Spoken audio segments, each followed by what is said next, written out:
Kalau dilihat-lihat sih kotanya mirip-mirip kayak di Ubud, kayak di Legian. Cuman versi sepi ya. Kalau di sini agak sedikit sepi. Yuk, ikuti aku cari makan malam hari ini.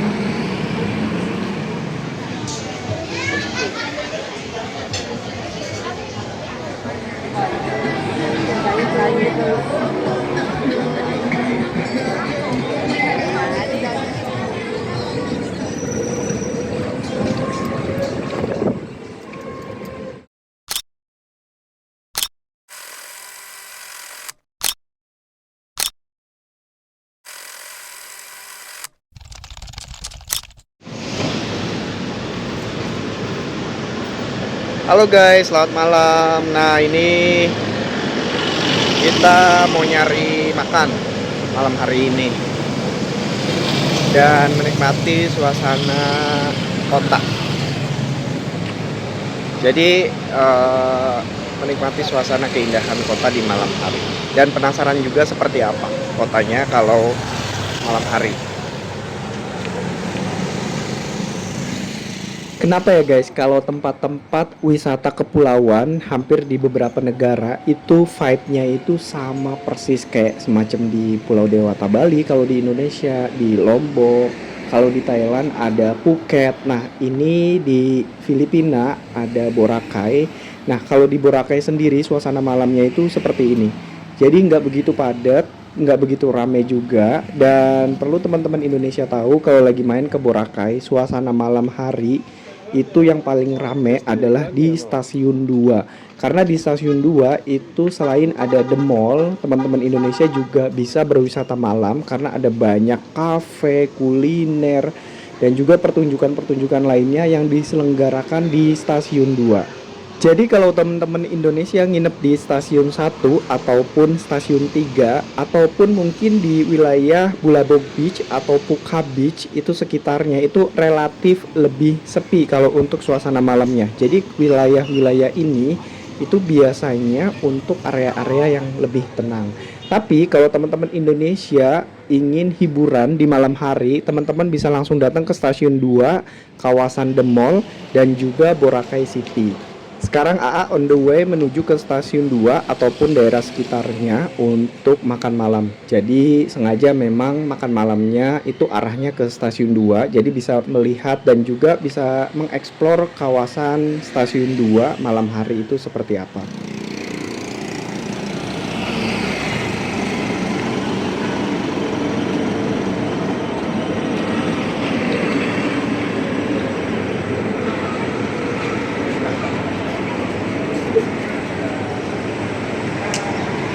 Oke guys, malam ini jadi rencananya kita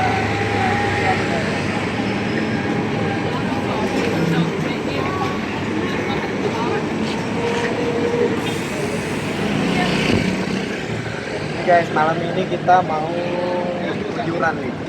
Kalau dilihat-lihat sih kotanya mirip-mirip kayak di Ubud, kayak di Legian.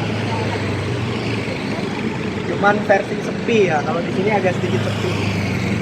Yuk, ikuti aku cari makan malam hari. Kalau di Legian ataupun daerah Seminyak malam hari itu udah pasti rame banget dan cenderung lebih macet karena banyak wisatawan dan banyak juga transportasi yang lalu lalang. Tapi kalau di Boracay ini itu cenderung lebih sepi karena banyak turis dan juga wisatawan ini mereka menggunakan transportasi e-trike yang memang untuk mengakomodasi para wisatawan.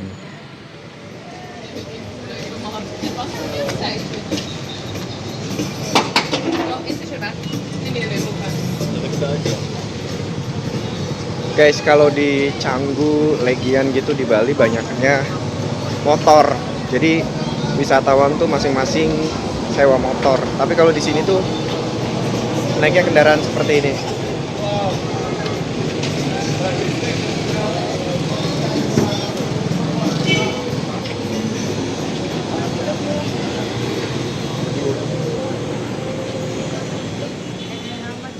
Aku udah sampai di stasiun 2 dan ini kita langsung aja masuk ke dalam. Bedanya dengan tempat-tempat wisata lain yang didatangi oleh turis-turis dari seluruh dunia, kalau di Boracay ini itu pusat keramaiannya berada di dalam. Jadi teman-teman Indonesia kalau berwisata ke Boracay Island, ini pusat keramaiannya justru berada di pinggir pantai. Jadi antara pantai, laut, nah itu langsung berhadapan dengan area keramaian seperti ini.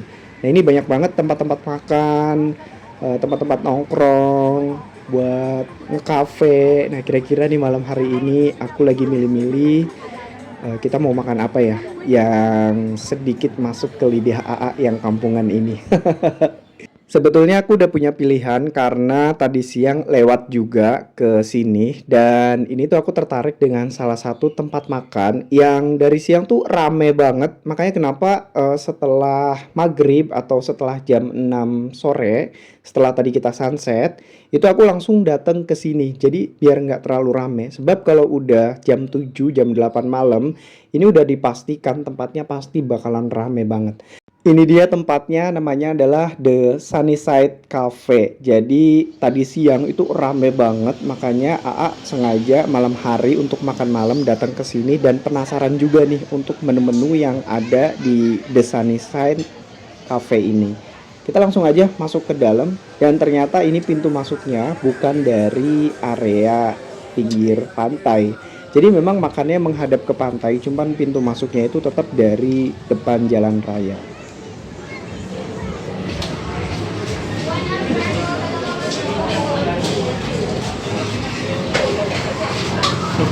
Teng, Teng, aja si MJ.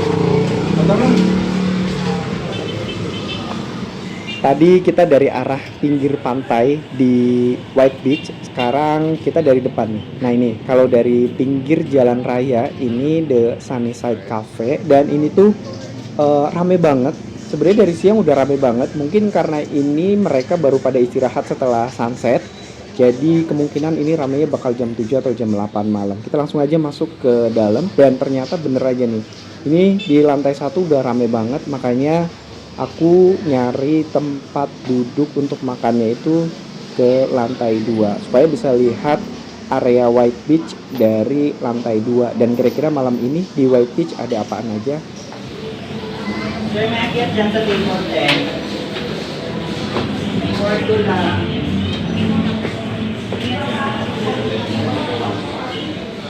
Serius, dari 2 hari yang lalu selama berada di Filipina, ini AA bener-bener rindu banget sama sambal terasi, lalapan-lalapan Sunda. Karena memang dari kemarin tuh makannya menunya ya seperti ini terus, makanan kafe.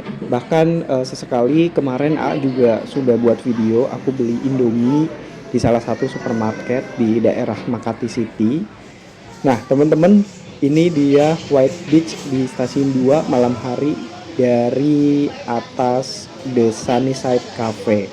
Jadi memang ini terang pantainya karena banyak kafe di samping-samping pantai White Beach di malam hari.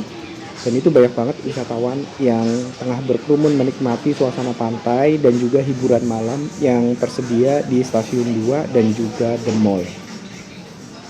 Ini dia menu makan malam AA di malam hari ini. Pokoknya teman-teman Indonesia nggak usah nanya ini menunya apa, aku juga nggak tahu. Yang penting kelihatannya tuh di gambarnya enak dan ternyata makanannya ya ujung-ujungnya makanan kafe itu seperti ini. Entah tahulah ini roti gandum atau apa dicampur dengan keju-keju atau selai gitu. Terus di sini juga aku pesen karena berhubung lapar banget pengen makan nasi, jadi aku pesen nasi telur. Nah ini masih sedikit masuk karena ada telur, walaupun nasinya juga ini dicampur dengan kari dan daging, juga di sini ada saladnya. Jadi lumayan malam hari ini, walaupun makanannya itu tetap makanan kafe seperti ini, cuman sedikit masuk karena di sini ada telur dadar, ada nasi kari. Sebenarnya aku kurang begitu suka sih sama kari, cuman ya lumayan karena di sini ada dagingnya juga, jadi masuk banget nih, agak sedikit ada pedesnya.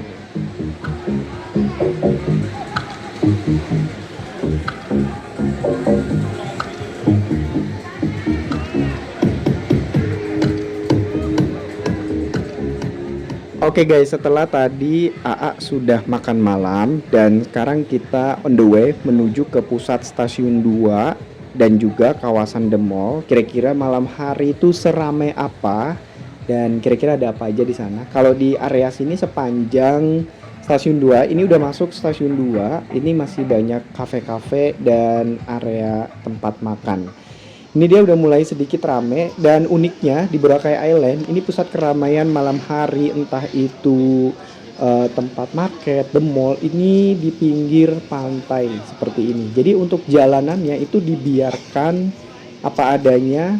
Jadi kita jalan-jalan malam hari ini alasnya adalah pasir pantai. Bedanya dengan tempat-tempat wisata lain yang didatangi turis-turis mancanegara itu biasanya udah area trek buat pejalan kaki. Tapi kalau di Boracay Island ini masih pasir pantai.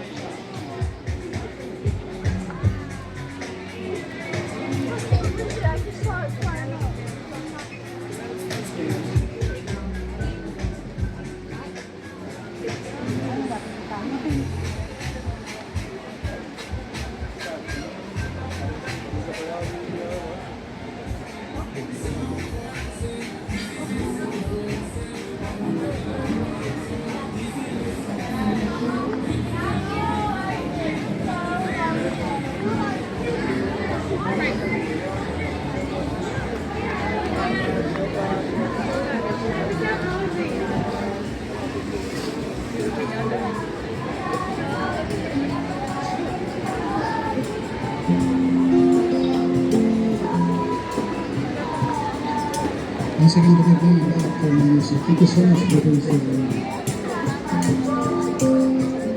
Makin ke arah The Mall ini semakin rame banget dan banyak banget kafe-kafe, bar-bar yang semakin malam justru semakin rame. Nah, banyaknya itu turis-turis mancanegara, terutama bule-bule, itu pasti mereka bermalam di bar-bar, kafe-kafe karena itu bagian dari liburan mereka.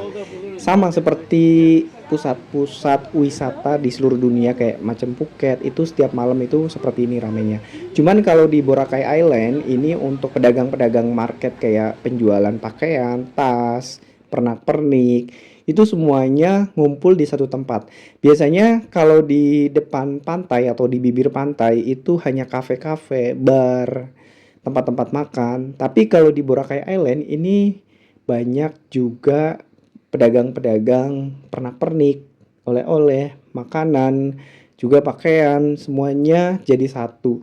Dan ini benar-benar treknya itu masih pasir pantai karena benar-benar di bibir pantai. Jadi antara laut, pantai, dan ini trek untuk berjalan mengitari stasiun 2, stasiun 1, stasiun 3 dan juga The Mall, area keramaian. Jadi nggak dibikin area trek untuk pejalan kaki, memang dibuat seperti apa adanya pasir. Jadi ini yang unik dari Boracay Island dan tentunya ini semakin malam semakin rame banget. Jadi kalau teman-teman Indonesia berlibur ke Boracay Island untuk pusat keramaian malam hari itu ada di stasiun 2 dan The Mall.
Seru banget dan ini tuh rame banget, meriah banget dan semua kafe, bar di sini semuanya hidup Dan ini semakin malam semakin rame asal teman-teman Indonesia kuat nggak ngantuk. Dan perlu teman-teman Indonesia tahu ini banyak banget kedai-kedai, sampai McD pun ada nih di ujung sana tuh. Nah, kemarin siang aku nyari McD nggak nemu, dan akhirnya kemarin siang itu makan di Jollibee. Bukan nggak nemu, sebenarnya kita nggak sampai ke area McD karena udah saking lapar banget, dan ketemu dengan Jollibee. Akhirnya kita masuk ke Jollibee, walaupun sebelumnya udah makan juga Jollibee di Binondo Chinatown, tapi kedua kalinya makan juga di sini. Jadi bukan hanya kafe, bar, tempat makan dan lain-lain, di sini juga menjual beraneka macam mainan anak-anak. Pokoknya apapun itu yang bikin suasana di sini jadi rame, semuanya campur jadi satu di kawasan Stasiun 2 dan The Mall ini. Ini mungkin kurang lebih sekitar 4 kilometer dari White Beach. Mungkin area ini panjangnya kurang lebih 2 km. Yang 1 kilometernya Stasiun 1 dan 1 kilometer di timurnya itu Stasiun 3. Jadi kurang lebihnya 2 kilometer ini teman-teman Indonesia akan melihat seperti ini ramenya. Ada KFC juga tuh.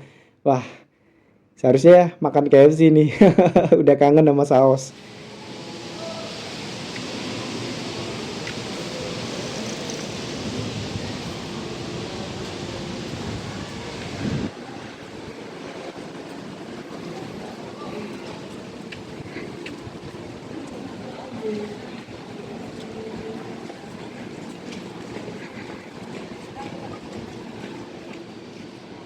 Suasana di Stasiun 2 ini rame banget, dan ini banyak banget resort-resort, villa, hotel, semuanya ngumpul di Stasiun 2. Jadi kalau teman-teman Indonesia cari penginapan di area Bulabog Beach, area Puka Beach, Stasiun 1 ataupun Stasiun 3, itu mungkin untuk area-area ketenangan, untuk teman-teman Indonesia yang nyari suasana yang santai, yang tenang.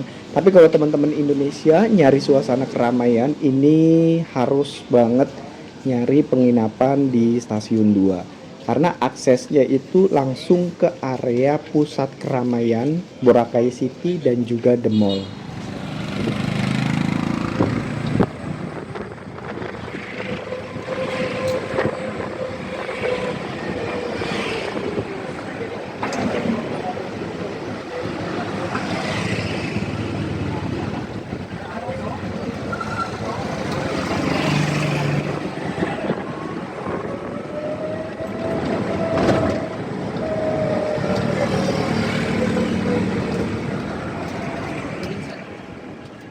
Kemana-mana menggunakan e-trike karena ini adalah salah satu dan satu-satunya alat transportasi akomodasi untuk turis wisatawan yang datang ke Boracay Island dengan harga yang sangat murah. Ini hanya Rp4.000. Jadi kalau teman-teman Indonesia datang ke Boracay Island untuk menyewa motor roda 2 itu harganya mahal banget. Aku udah coba ngecek harganya sekitar 500.000 per hari, dan nemu e-trike ini dengan harga cuma Rp4.000 sekali jalan. Ya, aku lebih baik memilih e-trike karena kan juga nggak setiap detik kita jalan untuk kemana-mana, jadi sesuai dengan tujuan aja. Terima kasih teman-teman Indonesia yang sudah ikut perjalanan aku selama di Filipina dan di Boracay Island. Dan pada malam hari ini ikut jalan-jalan buat lihat situasi malam hari di Boracay Island. Jangan lupa teman-teman Indonesia untuk like, subscribe, dan juga komen positif. Kita sama-sama bangun channel ini jauh lebih baik lagi supaya besok-besok bisa ngasih pengalaman berharga lainnya.